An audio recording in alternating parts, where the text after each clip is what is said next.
Hello दोस्तों, स्वागत है आप सभी का आज की क्लास में। तो आज आप लोग करने वाले हैं अभ्यास प्रश्न 10.2 जो कि क्लास 10th बालाजी प्रकाशन की बुक है। और ये चैप्टर है आपका हाइट एंड डिस्टेंस। बहुत ही अच्छा और इंटरेस्टिंग चैप्टर है आपका, यदि आपको अच्छा लगता है तो ठीक है। देखिए क्या दिया गया है। प्रश्न नंबर 5 देखिए, हमने 1 से लेकर के 4 तक के प्रश्न आपको हम पहले वीडियो में बना चुके हैं। तो आज हमको कराएंगे क्वेश्चन नंबर 5 से लेकर क्वेश्चन नंबर 9 तक। तो चलिए देखते हैं क्या दिया गया है। एक वृक्ष के ऊपरी भाग, इसमें क्या हो रहा है, एक वृक्ष जो है ऊपर से टूट जा रहा है और नीचे धरती पर गिर रहा है। ठीक है, जमीन पर गिर रहा है और एंगल कितने डिग्री बना रहा है, 45 डिग्री का एंगल बना रहा है। और वृक्ष कि उस बिंदु से दूरी कितनी है, देखिए जड़ से उस बिंदु की दूरी कितनी है बताइएगा, 6 मीटर हो तो वृक्ष की ऊंचाई आपको बताना है। सिंपली क्या करना है, आपको वृक्ष की ऊंचाई बताना है। देखिए पहले हम एक यहाँ से देखिए पहले ऊपर एक मान लीजिए यहाँ से यहाँ तक का आपका वृक्ष है।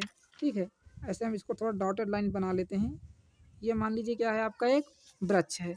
वृक्ष से धरती से यहाँ तक की बिंदु जहाँ से आपका कोण बना रहा है कितना है आपका, ये 6 मीटर है। ठीक है, और यहाँ से मान लीजिए कोई एंगल कितना डिग्री बना रहा है, 45 डिग्री। देखिए यहाँ से आप जैसे ये वृक्ष टूटा, यहाँ से क्या हो रहा है, यहाँ से वृक्ष टूट गया, नीचे पर जैसे ये गिरेगा तो बताइए यही धरती पर छुएगा कि नहीं छुएगा। तो कितने आंसर का बना रहा है, ये 45 डिग्री कोण बना रहा है। कितने डिग्री का, 45 डिग्री का ये कोण बना रहा है। इतनी बात आपको समझ में आ रही है ना, कितनी डिग्री कोण बना रहा है, 45 अंश का बना रहा है। ये पूरा क्या है आपका, देखिए ये वृक्ष जो जुड़ा हुआ है, ये जड़ है आपकी, जड़ से ऊपर तक जुड़ा हुआ है। तो यहाँ तक का 45 डिग्री कोण बना रहा है। कितनी दूरी पर, 6 मीटर तक।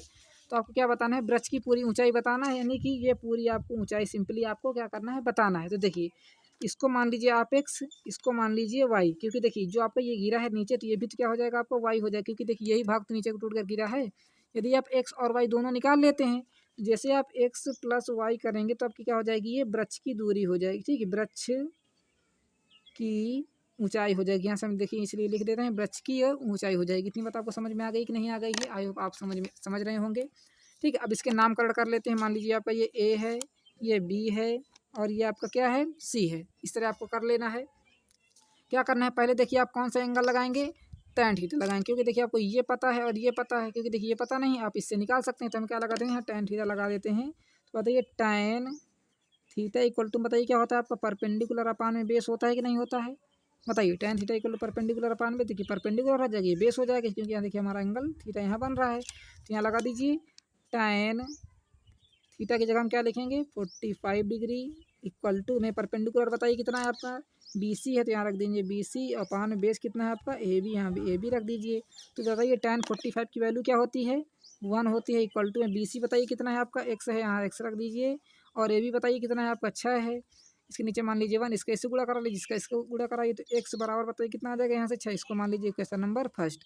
x इक्वल टू आपने क्या निकाल लिया, 6 निकाल लिया। तो देखिए आपका क्या हो जाएगा, 6। अब क्या बचा, केवल आपका ये बचा, जिसको मान लेते हैं D मान लेते हैं यहाँ तक के पॉइंट को। ठीक है, क्या निकालना आपको, CD निकाल लीजिए। देखिए CD बराबर क्या हो जाएगा, यहाँ से AC हो जाएगा, क्योंकि हमको देखिए यही वृक्ष टूट कर नीचे गिरा हुआ है। तो यहाँ लिख देते हैं हम AC इक्वल टू में CD लिख देते हैं। ठीक है, वृक्ष की टूटा हुआ वृक्ष है।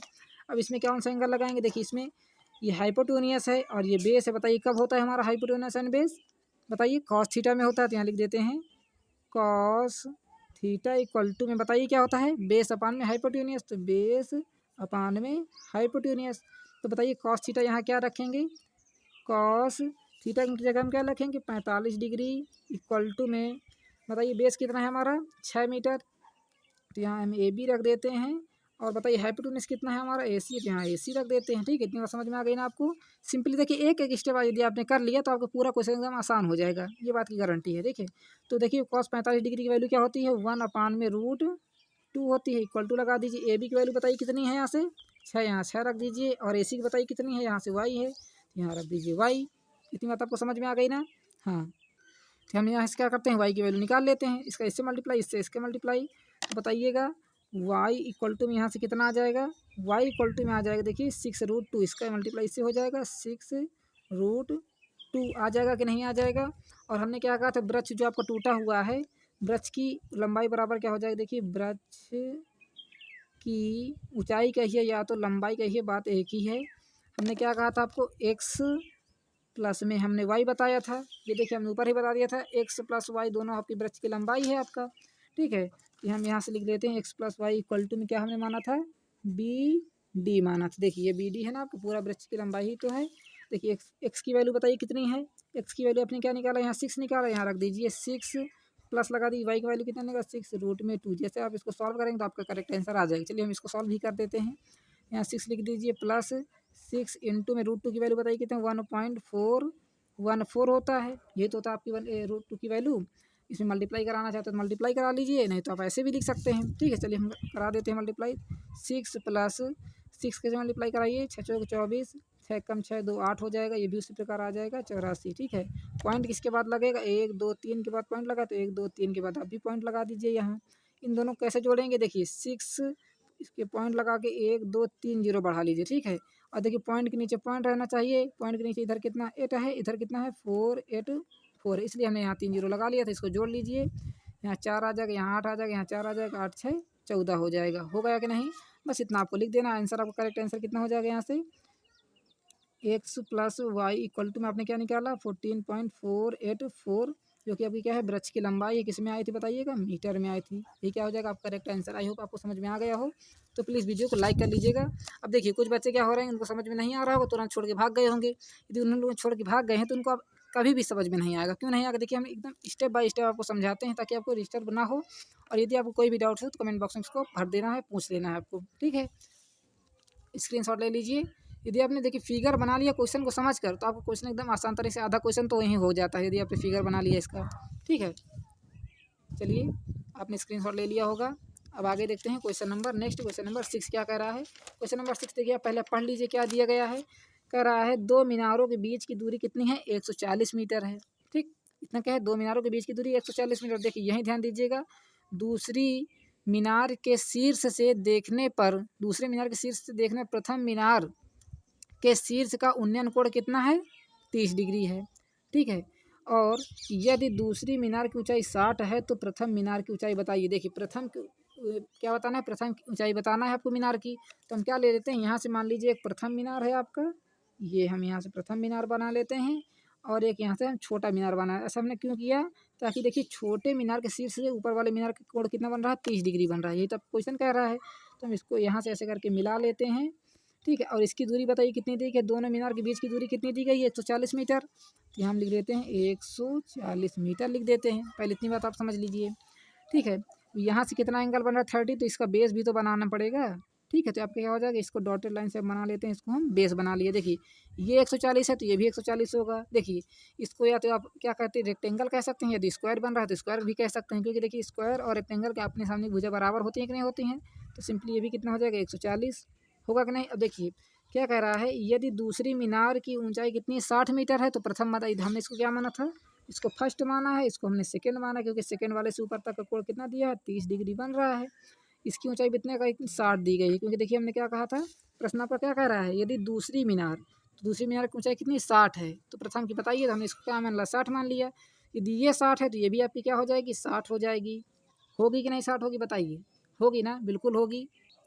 ठीक है, अब क्या निकालना क्या है आपको, प्रथम मीनार की ऊंचाई। तो इसको हम मान लेते हैं ए, इसको मान लेते हैं बी, इसको मान लेते हैं सी। थोड़ा डार्क कर दें, ए बी सी, इसको मान लीजिए डी, इसको मान लीजिए ई मान लीजिए। ठीक है, अब देखिए ए बी सी आपको निकालना क्या है, पहले वो समझिए। आपको फाइंड क्या करना है उसको पहले समझ लीजिए। तो हमको निकालना है यहाँ से मीनार की ऊंचाई। तो हम लिख लेते हैं प्रथम यानी फर्स्ट मीनार की ऊंचाई निकालना है। मीनार, देखिए हमने इंग्लिश से लिख दिया था मीनार। मीनार में क्या बड़ी लगी है क्या, देखिए हमको हिंदी लिखना भी नहीं आता है, तो यहाँ लिख लेते हैं प्रथम मीनार की ऊंचाई। क्या मान लिया हमने, प्रथम मीनार की ऊंचाई को हमने क्या मान लिया, यहाँ से ए सी मान लिया। क्या मान लिया, ए सी। तो ए सी हो जाएगी हमारी। तो ए सी बराबर क्या हो जाएगा, यहाँ से बताइएगा ए बी प्लस में बी सी होगा कि नहीं, दोनों को जब से आप जोड़ेंगे तभी तो आपको होगा।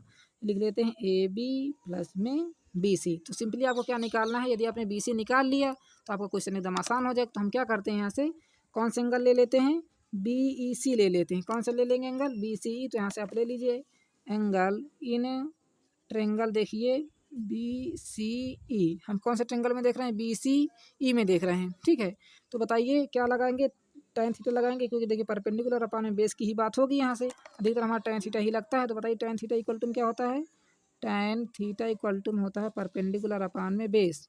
होता है कि नहीं परपेंडिकुलर अपान में बेस। तो यहाँ लिख दीजिए, क्या लिखेंगे, tan थीटा की जगह हम क्या लिखेंगे, यहाँ 30 डिग्री, यहाँ लिख दीजिए 30 डिग्री इक्वल टू लगा दीजिए। परपेंडिकुलर बताइए कितना है हमारा, BC है कि नहीं है, तो हम लिख लेते हैं BC अपान में बताइए बेस कितना है हमारा, BE है, तो BE कितना दिया गया 140, चलिए हम पहले BE लिख लेते हैं। ठीक है, अब BC को मान लेते हैं हम यहाँ से x। ठीक है, अब tan 30 की वैल्यू बताइए कितनी होती है, तुरंत बताइए गेस करके कितनी होती है आपके। tan 30 की वैल्यू होती है 1/√3 इक्वल टू लगा दीजिए। BC को हमने क्या माना है बताइए, BC को हमने क्या माना है, x माना है, तो x रख दीजिए अपान में कितना हो जाएगा 140, क्योंकि आपको 140 दिया गया है। ये देखिए BE के हमने क्या माना था 140 दिया ही गया साफ साफ। अब बताइए इसका गुणा इससे कराइए, इसका गुणा इससे कराइए, तो x√3 इक्वल टू बताइए कितना हो जाएगा 140 होगा कि नहीं, 140 होगा। तो बताइए x इक्वल टू में कितना हो जाएगा 140/√3। ठीक, अब क्या करना है 140 को √3 से भाग दे देना है, तो सिंपली देखिए क्या हो जाएगा 140/17 1.732। आपकी √3 की वैल्यू क्या होती है 1.732। जैसे इसको आप डिवाइड करेंगे तो बताइए कितना आ जाएगा। चलिए हम इसका डिवाइड करके देख लेते हैं। तो हमने निकाल लिया इसका 80.83 आपका करेक्ट ये आ जाएगा। ठीक है, इसको डिवाइड करने पर हमने क्या बताया था कि यदि आप AB प्लस में BC जोड़ देंगे तभी तो आपकी इसकी लंबाई होगी। तो बताइए AC आपको निकालना है, तो हमने क्या कहा था AC बराबर क्या हो जाएगा आपका AB प्लस में BC होगा कि नहीं, AB बराबर BC। तो बताइए क्या हो जाएगा, यहाँ से AB कितना है आपका 60 है, प्लस लगा दीजिए, और BC कितना निकाला अभी आपने 80.83, यहाँ रख दीजिए 80.83। जैसे आप इसको जोड़ेंगे तो कितना हो जाएगा 140.83 आपका क्या हो जाएगा मीटर में करेक्ट आंसर आ जाएगा। इस प्रकार आपको इसका आंसर भी निकाल लेना है। आई होप आपको ये क्वेश्चन आ गया होगा। चलिए इसका स्क्रीनशॉट ले लीजिए, इसको थोड़ा सा आप काट दीजिएगा। ठीक है, पहले आप फिगर इसका ड्रा कर लीजिए कि हमको क्या निकालना है, वो सारी चीज़ें पहले समझ लीजिए। देखिए हम ज़्यादा लिखने वाला काम नहीं करते, आपको एकदम अच्छे तरीके से समझाने की कोशिश करते हैं। ठीक है, उसके बाद इतना नोट कर लीजिएगा इसको हम कहाँ से लाए हैं सारी चीज़ें। अब देखिए next question, question number 7। Question number 7 तो वेरी वेरी इजी है। क्या कह रहा है, सूर्य के प्रकाश 45 मीटर ऊंची मीनार की छाया 45√3 मीटर है, तो सूर्य का उन्नयन कोण बताइए। तो सिंपली क्या करना है आपको, देखिए किसकी बात हो रही है, मीनार की बात हो रही है। ठीक है, तो हम यहाँ से एक मीनार बना लेते हैं। यहाँ से सूर्य की छाया गिर रही है, कितने गिर रही है देखिए, कितनी दूरी पर गिर रही है 45√3। यहाँ से हो जाएगा आपका 45√3 हो जाएगा। अब बताइए मीनार की ऊंचाई प्रथम सूर्य के प्रकाश 45 मीटर ऊंची मीनार, 45 मीटर ऊंची मीनार, तो ये कितना हो जाएगा 45 मीटर हो जाएगा। ठीक है, इसको ऐसे करके आप मिला दीजिए, क्योंकि आपका अधिकतर ट्रेंगल ही बनता है। तो क्या निकालना आपको, थीटा की वैल्यू निकालना है। इसको क्या माना हमने थीटा। तो चलिए नामकरण कर लीजिए इनका भी, ABC मान लिया हमने। निकालना क्या थीटा, कौन सा थीटा लगाएंगे आप बताइए, tan थीटा लगाएंगे। यहाँ पे बताइए लिख देते हैं हम simply tan theta equal to में परपेंडिकुलर अपान में बेस, इतना हो गया आपका। तो tan थीटा उसी प्रकार रहने दीजिए, तो यहाँ लिख देते हैं tan थीटा इक्वल टू बताइए परपेंडिकुलर कितना है हमारा AB है कि नहीं है, तो AB लिख दीजिए, और बताइए बेस कितना हमारा BC, यहाँ लिख दीजिए BC। तो यहाँ से tan थीटा इक्वल टू बताइए कितना हो जाएगा, परपेंडिकुलर हमारा कितना है 45 डिग्री है। ठीक है, सॉरी 45 मीटर है, और बेस कितना हमारा 45√3 है कि नहीं 45√3। अब बताइए ऊपर नीचे 45 है, तो 45 से 45 काट दीजिए, तो इधर कितना आ गया 1/√3। अब बताइए 1/√3 किसकी वैल्यू है, तुरंत गेस करके बताइए। तो आपकी देखिए tan थीटा इक्वल टू में क्या हो जाएगा 1/√3 किसकी वैल्यू है, tan 30 डिग्री की वैल्यू, यहाँ लिख दीजिए tan 30 डिग्री। अब इधर भी tan इधर भी tan है, tan से tan काट दीजिए, तो थीटा इक्वल टू बताइए कितना आ जाएगा, यहाँ से 30 डिग्री आ जाएगी। इस प्रकार आप थीटा की वैल्यू निकाल लीजिए, जो कि आपका क्या हो जाएगा करेक्ट आंसर हो जाएगा। चलिए अब देखते हैं क्वेश्चन नंबर 8 क्या कह रहा है। चलिए पहले क्वेश्चन को पढ़ लेते हैं क्या दिया गया है। दिया गया 60 मीटर ऊंचे पहाड़ की चोटी से एक मीनार का शीर्ष तथा आधार के अवनमन कोण 30-60 हैं। क्या है 30 और 60 डिग्री हैं, तो मीनार की ऊंचाई बताइए। तो देखिए पहले आप ये गेस करके बताइए कि हमारा पहाड़ ऊंचा रहेगा कि मीनार ऊंचा रहेगा। बताइए पहाड़ ऊंचा रहेगा, क्यों रहेगा, देखिए पहाड़ हमारा अधिकतर ऊंचा रहेगा, क्योंकि देखिए उसके चोटी से क्या कह रहा है, उसके चोटी से मीनार के शीर्ष तथा आधार, इसका मतलब क्या है, देखिए जब पहाड़ के ऊपर चोटी होगी तभी तो मीनार का यहाँ शीर्ष होगा, इसका आधार कहीं यहाँ होगा। यानी कि देखिए हम पहले यहाँ मीनार बना लेते हैं। तो देखिए हमने क्या किया, पहले एक मीनार बना लिया ऐसे करके, ठीक है, और यहाँ एक पहाड़ बना लेते हैं। मान लीजिए ये आपका क्या है, ये हमने पहाड़ बना लिया, ठीक है। इसका पहले हम इसका आधार भी बना लेते हैं लगे हाथ। ये बन गया आधार। ठीक, अब क्वेश्चन को समझिए। कह रहा है 60 मीटर ऊंचे पहाड़ की चोटी, यानी कि पूरा कितना है आपका 60 मीटर ऊंचाई। यहाँ से यहाँ तक की दूरी कितनी है आपकी बताइएगा 60 मीटर। ठीक है, ये आपका कितना है पूरा 60 मीटर है। तो यहाँ हम लिख देते हैं इसको 60 मीटर। हमने क्या लिख दिया यहाँ एच लिख दिया, जो कि हमको नहीं लिखना चाहिए। 60 मीटर हमने लिख दिया। ठीक है, और उसके बाद क्या कह रहा है, मीनार के शीर्ष तथा आधार से, देखिए शीर्ष पर कितना 30 डिग्री, आधार पर कितना 60 डिग्री। तो बताइए शीर्ष कहाँ है, ये आपका शीर्ष है इसका। तो शीर्ष से कितना बताइए डोर कितना बन रहा है बताइए 30 डिग्री बन रहा है कि नहीं 30 डिग्री। और आधार पर कितना बन रहा है बताइएगा 60 अंश। तो यहाँ हम लिख देते हैं, देखिए इसको आधार से भी मिला दीजिए, इसके पहाड़ की चोटी को ये मिला दिया, कितना बन रहा है 60 अंश बन रहा है। समझ बात आ गई ना। देखिए इसके लिए हमको बेस भी बनाना चाहिए, तभी तो हमारा एक क्या होगा एंगल बनेगा। ठीक है, अब बताइए इसमें बताना क्या है, मीनार की ऊंचाई बताना है। क्या बताना है, मीनार की ऊंचाई। तो ये आपकी क्या है मीनार की ऊंचाई, जिसको मान लेते हैं एच, हमको निकालना है। अब बताइए यदि ये एच है तो ये भी कितना होगा आपका एच ही तो होगा। क्या होगा एच ही होगा, क्योंकि देखिए आमने सामने की भुजा बराबर होती है। पूरी लंबाई आपको दी गई है पहाड़ की 60, तो बताइए ये कितना हो जाएगा, ये होगा 60 माइनस में एच हो जाएगा। क्या हो जाएगा बताइएगा 60 माइनस में एच होगा। ऐसा हमने क्यों किया, क्योंकि देखिए ये आपको पूरा दिया गया है, पूरा पहाड़ है, पूरे पहाड़ से यदि आपने इतना छोटा पार्ट माइनस कर दिया, देखिए पूरे में से यदि आपने इतना छोटा पार्ट माइनस कर दिया तो आपको यही तो पार्ट बचेगा इसका। क्या बचेगा, केवल ये पार्ट बचेगा। ठीक है, तो इसको चलिए नामकरण कर लेते हैं, A B C D E रख लिया हमने, सभी के नामकरण कर लिया ना यहाँ से। अब इसको क्या करते हैं हम आगे प्रक्रिया चालू करते हैं। देखिए क्या दिया गया है, क्या करना है, सिंपली आपको किसका मान निकालना है, एच मान निकालने की, ई डी की वैल्यू निकालना है। तो पहले आपको क्या करना होगा, इस ट्रेंगल में लगाना होगा। तो हम पहले इस ट्रेंगल की बात कर लेते हैं, इन ट्रेंगल इसमें ए बी ई में, ए बी ई में इसकी बात कर लेते हैं। तो बताइए कौन सा थीटा लगाएंगे, बताइए आप थोड़ा गेस करिए, सीधे सीधे tan थीटा लगा दीजिए। ठीक है, हाँ तो tan थीटा के लिए आपको क्या होना चाहिए, ये भी पता होना चाहिए। तो इसको हम x मान लेते हैं और इसको भी हम क्या हो लेते हैं x, क्योंकि आमने सामने की भुजा इसकी भी बराबर हो जाएंगी। तो यहाँ से पहले लिख लेते हैं जो जो आपका बराबर हो रहा है, बी ई बराबर हो जाएगा आपका सी डी हो जाएगा, और डी ई बराबर आपका क्या हो जाएगा यहाँ से बी सी हो जाएगा। ठीक, अब देखिए ए बी सी में लगा रहे हैं तो कौन सा लगा रहे हैं tan थीटा लगा रहे हैं। तो देते tan थीटा इक्वल टू में परपेंडिकुलर अपान बेस। देखिए हर बार आप फार्मूला लिखिए, क्या लगाएंगे यहाँ से tan 30 डिग्री हो जाएगा, क्योंकि 30 डिग्री दिया गया है, इक्वल टू में परपेंडिकुलर बताइए कितना है हमारा ए बी, यहाँ ए बी लिख लेते हैं, और बेस बताइए कितना है आपका बी ई, तो यहाँ बी ई लिख लेते हैं। इतनी बात आपको समझ में आ रही है ना। बताइए tan 30 की वैल्यू क्या होती है 1/√3 होती है, इक्वल टू लगा दीजिए। ए बी की वैल्यू बताइए कितनी है 60 माइनस एच, तो 60 माइनस एच कर दीजिए। और नीचे बताइए बी ई की वैल्यू कितनी है हमारी एक्स है, तो एक्स रख दीजिए। इसका गुणा इससे कराइए, इसका गुणा इससे कराइए, तो बताइए कितना हो जाएगा एक्स से हो जाएगा, एक्स का 1 में कराएंगे एक्स, और 60 किस में करा दीजिए तो √3 60 माइनस में एच हो जाएगा। हो गया कि नहीं, इतना हो गया है बस। इसको मान लीजिए इक्वेशन नंबर आप फर्स्ट, क्योंकि आप इसके आगे सॉल्व नहीं कर पाएंगे। अब क्या करना है आपको, किस एंगल में बात करना है, ए डी सी में बात करना है। किसमें, ए डी सी में। तो हम लिख लेते हैं यहाँ से in triangle A D C. तो in triangle A D C की बात कर लेते हैं, किसकी ए डी सी की बात कर लेते हैं। तो बताइए इसमें कौन सा थीटा लगाएंगे tan थीटा, क्योंकि देखिए यहाँ 60 डिग्री दिया गया है। यहाँ लिख दीजिए tan 60 डिग्री इक्वल टू बताइए परपेंडिकुलर अपान में बेस होगा। तो परपेंडिकुलर बताइए कितना हो जाएगा ए सी होगा कि नहीं, परपेंडिकुलर ए सी। तो यहाँ लिख लेते हैं हम ए सी, बेस कितना है बताइएगा डी सी है, क्या है डी सी। यहाँ लिख लेते हैं डी सी लिख लेते हैं। इतनी बात आपको समझ में आ गई ना।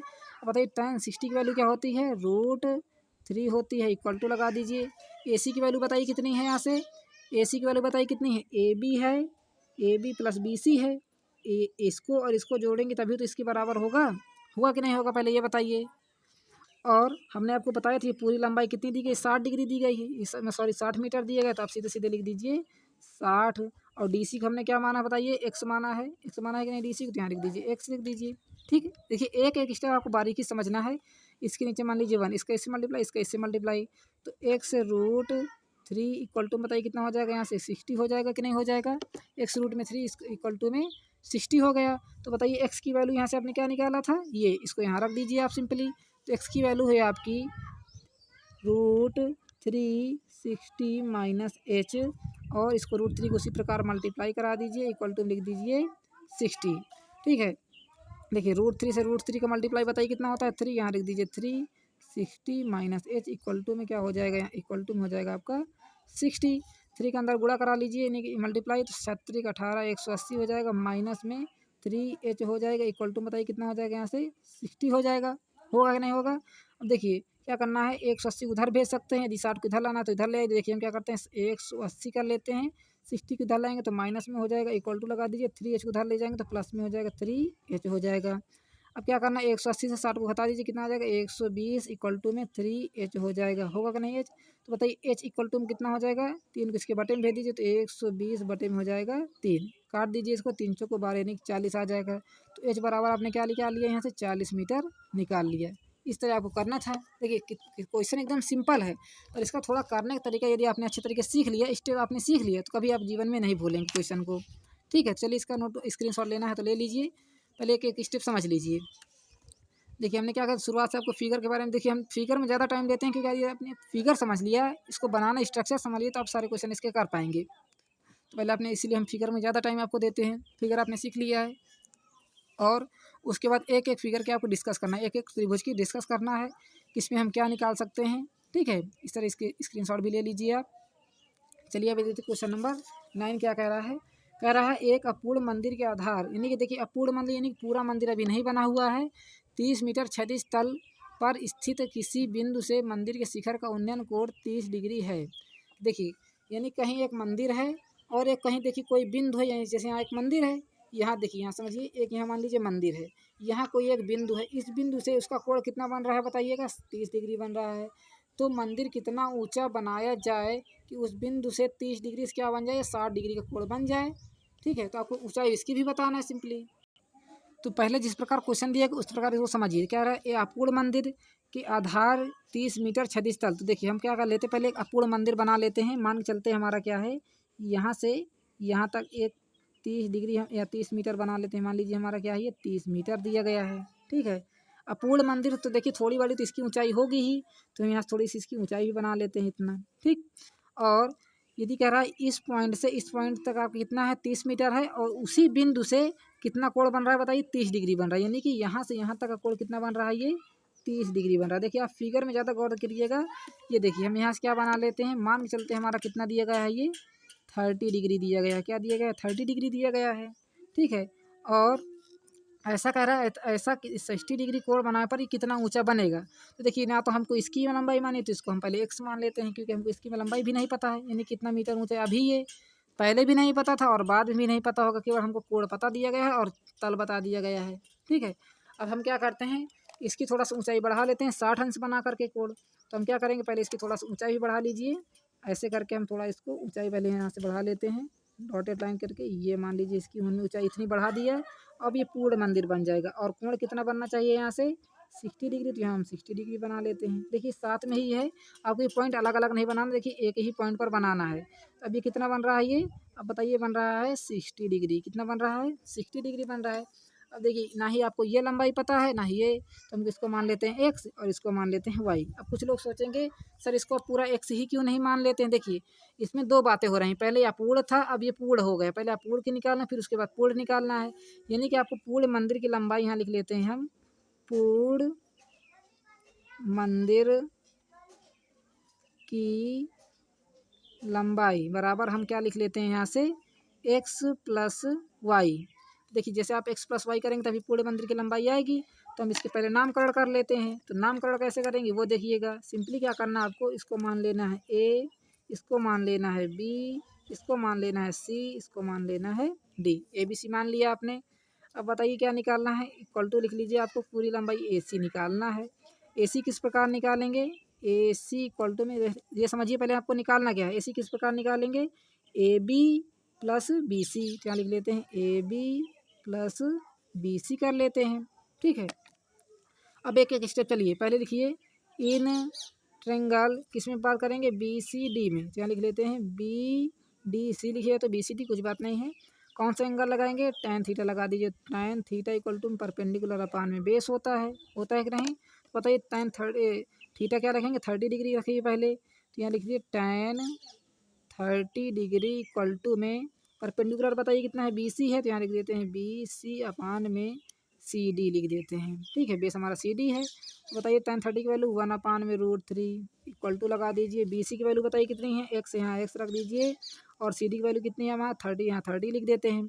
इसका इसमें मल्टीप्लाई, इसका इसमें मल्टीप्लाई करा दीजिए, अपने सामने गुणा करा लीजिए, तो कितना हो जाएगा यहाँ से, ये आपका हो जाएगा x√3 इक्वल टू में 30 हो जाएगा।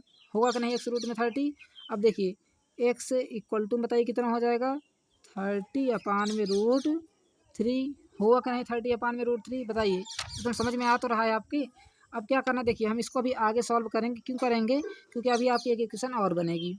चलिए हम दूसरी इक्वेशन की तरफ चलते हैं। कैसे इसमें क्या करेंगे आप, इन ट्रेंगल ACD में, पूरा ट्रेंगल की बात करेंगे, तो यहाँ से लिख देते हैं इन ट्रेंगल बना लीजिए, ACD लिख लीजिए। कौन सा लगाएंगे, tan ही लगाएंगे, tan theta equal to perpendicular upon में बेस लगाएंगे। ठीक है, अब यहाँ थोड़ा सा इसको हम पास बना लेते हैं, पास में, ताकि आपको अच्छे तरीके से समझ में आ जाए।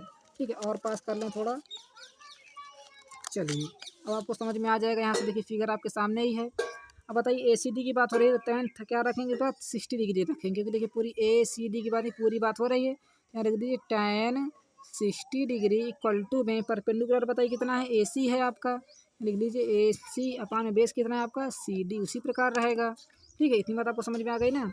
अब देखिए यहाँ से आप देख सकते हैं tan, देखिए tan 60 की वैल्यू क्या होती है, √3 इक्वल टू लगा दीजिए। AC कितना है आपका, x+y है, क्या x+y है, AC है ना, देखिए ये लिखा ना x+y, आपके सामने लिखा हुआ है, तो लिख दीजिए x+y लिख दीजिए। और CD कितना बताइए 30, यहाँ लिख दीजिए 30 लिख दीजिए। ठीक है, इसके नीचे मान लीजिए 1। सिंपली क्या करना है, इसका इससे गुणा कराना है, इसका इससे गुणा कराना है, तो x+y इक्वल टू बताइए कितना हो जाएगा, √3 इंटू में 30 होगा कि नहीं। देखिए √3 इंटू में 30 होगा कि नहीं, यहाँ मल्टीप्लाई लगा देते हैं। अब देखिए यहाँ से x की वैल्यू आपने निकाला था ना, 30/√3, इधर क्या लिखा हुआ है 3√3, तो हम क्या करते हैं इसके इस फॉर्म में लिख देते हैं। इस फॉर्म में कैसे बनाएंगे आप, इसको कैसे बनाएंगे बताइए। इसमें क्या कर दीजिए, √3 का ऊपर मल्टीप्लाई, √3 का नीचे मल्टीप्लाई, दोनों मल्टीप्लाई करा दीजिए। इसका इससे मल्टीप्लाई कराएंगे, कितना आ जाएगा, ये 30√3 आ जाएगा। आ गया ना। अब देखिए इसका इसे मल्टीप्लाई करेंगे तो 3 आ जाएगा। देखिए 3 से 30 को काट दीजिए, तो फाइनली x इक्वल टू में आ जाएगा 10√3 मीटर आ गया। ठीक है, अब x की वैल्यू क्या करिए, यहाँ पर रख दीजिए x की वैल्यू। तो x की वैल्यू कितनी है, 10√3 प्लस वाई इक्वल टू में 30√3, यही तो है। तो y बराबर बताइए कितना हो जाएगा, यहाँ से इसको उधर भेज दीजिए, 30√3 माइनस में 10√3 इक्वल टू में कितना आ जाएगा बताइएगा, ये आपका आ जाएगा 20√3, क्योंकि देखिए 30 से आपने क्या किया 10 माइनस कर दिया, कितना आ जाएगा 20√3 मीटर आ गया।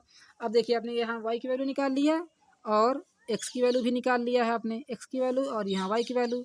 हमने क्या कहा था, AC बराबर क्या हो जाएगा आपका x+y, क्योंकि आपको x y एक पूरी मंदिर की लंबाई कितनी है, AC है, तो यहाँ हम AC का मान निकाल लेते हैं यहाँ सिंपली। तो बताइएगा AC इक्वल टू में क्या हो जाएगा, x+y, तो x का मान बताइए कितना है, 10√3 है कि नहीं, कितना है 10√3। तो यहाँ से आप x+y की भी मान निकाल सकते हैं, क्या रख दीजिए, x का मान कितना है 10√3 है, प्लस लगा दीजिए 20√3 है। ठीक है, तो ये आपका फाइनली कितना हो जाएगा 30√3, जो कि आपको देखिए करेक्ट आंसर नहीं होगा। क्या होगा आपको, देखिए पूरी लंबाई है, मंदिर की पूरी लंबाई है। और आपके इसमें क्या कर रहा था क्वेश्चन पर, कर रहा था नए शिखर के उन्नयन कोण 60 हो जाए, तो आपको देखिए नए शिखर की लंबाई बताना है। तो देखिए हमने नए वालों को क्या माना था, केवल वाई माना था।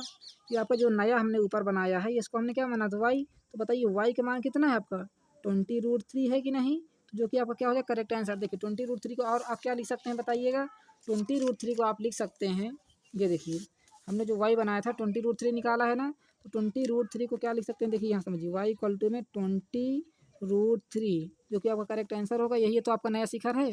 तो देखिए यहाँ √3 की वैल्यू रख दीजिए, लिख दीजिए 20 इंटू में √3 वैल्यू 1.732, जैसे इसका 2 से गुणा कराएंगे, 2 दूनाई 4, 2 ताई 6, 17 दूनाई 34, एक जीरो लगा दीजिए। कितने के बाद पॉइंट लगाएंगे, 1 2 3 के बाद, 1 2 3 के बाद आप पॉइंट लगा लीजिए, यहाँ लगा दीजिए मीटर। ये क्या हो जाएगा आपका नया शिखर हो जाएगा।